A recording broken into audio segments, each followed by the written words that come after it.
Sign that this child was destined to rule, and that his rule, well, it was going to be written in blood. But Jamuka, he had them boiled alive in giant cauldrons. He died in August of 1227, and fittingly, he didn't die peacefully in bed back home. He died exactly as he had lived, on a military campaign. We don't even know the official cause for sure. Some stories say he fell from his horse, others say it was an infection or some other illness. But that brings us to the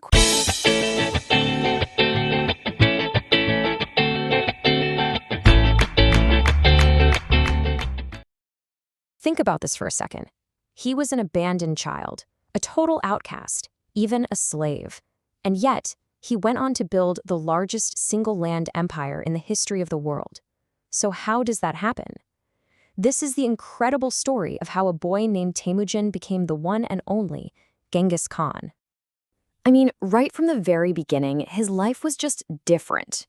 We're talking about the year 1162. According to the legends, when he was born, he was clutching a clot of blood in his tiny fist. To the elders, this wasn't just some strange occurrence. No, it was a prophecy, a clear sign that this child was destined to rule, and that his rule, well, it was going to be written in blood. Okay, so before he was this larger-than-life figure, the Great Khan, you gotta remember he was just a boy named Temujin.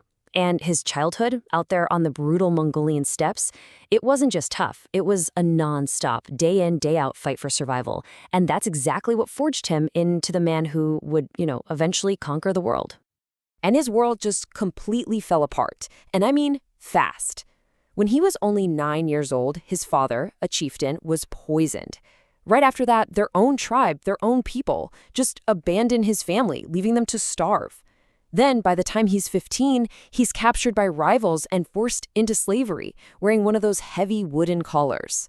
It was one trauma after another, the kind of stuff that would either completely break a person or forge them into someone unbreakable. So you can imagine, an upbringing that harsh teaches you one thing above all else: survival, no matter the cost. There's this famous story. He and his half-brother Bektor get into a fight over a single fish. Now, to you and me, that's just a squabble. But to Temujin, it was a direct challenge to his authority. And his response? It was swift, and it was final. He killed him. It wasn't just about a fish. It was about eliminating a potential rival and making sure he was the one in charge. All right, so as a young man, Temujin's most important relationship, by far, was with this other young chieftain named Jamuka. They were so close, they actually swore a sacred oath to become Anda, blood brothers. We'll talk more about what that means later, but it's a huge deal. But here's the thing about the steppes. Ambition is everything. And it turns out even the most sacred promises can be completely shattered by it. So why did their friendship fall apart? Well, it all boiled down to a massive disagreement on how to lead. Temujin, he was a total revolutionary. He believed in meritocracy. If a shepherd was the best person for the job, he'd make him a general. He didn't care where you came from. Jamuka, on the other hand, was a traditionalist. He was all about bloodlines and aristocracy. Power, in his eyes, belonged to the nobility. So this wasn't just two guys fighting. This was a clash for the very soul of the Mongol people. There's a Mongol proverb that just perfectly sums up their whole situation. Just as there can only be one sun in the sky, there can only be one ruler of the Mongols. The steppes were huge, but they weren't big enough for two guys this ambitious. There could only be one sun. One of them had to go. You can see how their friendship was pretty much doomed, right? And then came the moment that changed everything, the absolute point of no return. After a battle, Jamuka captures 70 of Temujin's generals. Now, normally, you'd ransom them back. But Jamuka, he had them boiled alive in giant cauldrons. It was an act of such unbelievable cruelty, designed to terrify anyone who followed Temujin. But it completely backfired. So many Mongol clans were just horrified by this that they actually switched sides and joined Temujin, seeing him as the more stable, just leader. And to really grasp just how deep this betrayal went, you have to understand what the Anda Oath actually meant. This wasn't just a simple promise between friends. It was a deeply spiritual bond. They had literally mixed their blood together, swearing to be loyal forever, like they were born from the same mother. For them to turn on each other like this, it was a violation of the most sacred trust in their entire culture. Well, after years of this savage civil war, Temujin finally comes out on top. He defeats Jamuka, he defeats all his other rivals, and he does something nobody thought was possible. The outcast boy unites all these scattered warring Mongol tribes into a single, powerful, disciplined nation. So in the year 1206, it all becomes official. At a massive assembly of all the tribal chiefs, what they called a Kurultai, they give Temujin a brand new title. He is no longer just Temujin. He is now Genghis Khan, the universal ruler. The boy who was once a slave was now the master of the entire steppe. And you have to understand, for Genghis Khan, this wasn't just a political win. In his mind, the Mongol god, the eternal blue sky, had given him a divine mission. What was that mission? To conquer the entire world and bring it all under his rule. It was his destiny. So now that he's united the steppes, what does he do? He turns that incredible war machine of his outward. And the rest of the world, which had pretty much never even heard of the Mongols, was about to get a masterclass in strategic brilliance and a level of absolute terror it had never, ever seen before. I mean, his tactics were just revolutionary for the time.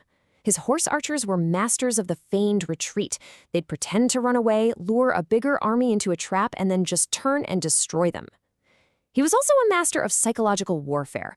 The first city that dared to resist him, he'd wipe it off the map. That sent a pretty clear message to the next city, didn't it? And maybe most importantly, he was a quick study. He'd adopt his enemy's best technology, like siege weapons from China, and use it against them. Okay, let's just look at two of his biggest campaigns to see how this worked. In China, the Jin dynasty basically told him to submit. His response? He sacked their capital, Zhongdu. Then you have the Khwarezmian Empire in Central Asia. They made the fatal mistake of murdering his envoys.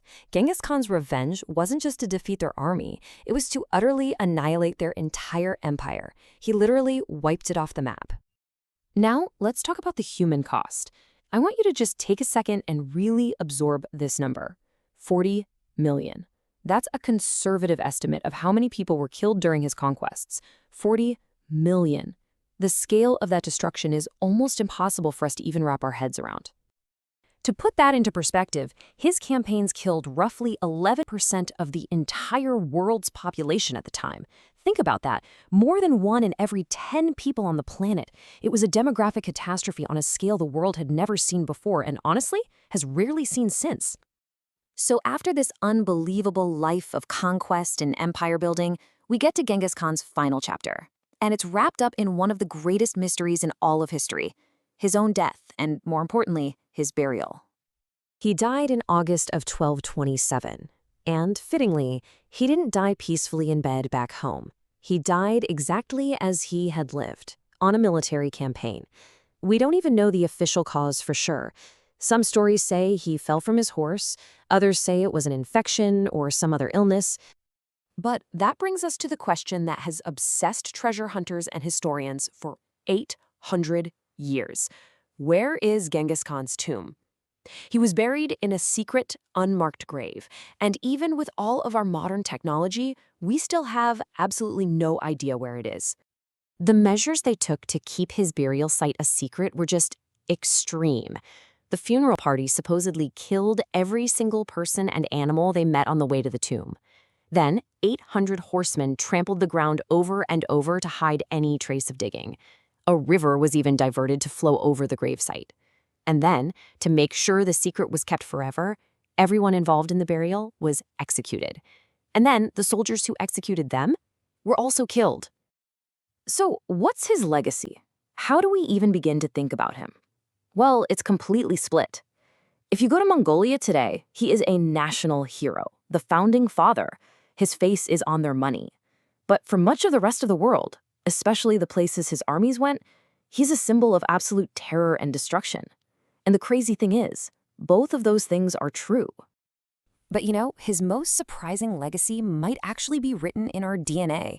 There was this huge genetic study back in 2003 that found something incredible. About 16 million men alive today, that's roughly 1 out of every 200 men on the planet, are his direct descendants. Biologically speaking, you could argue he's the most successful father in all of human history. Just wild.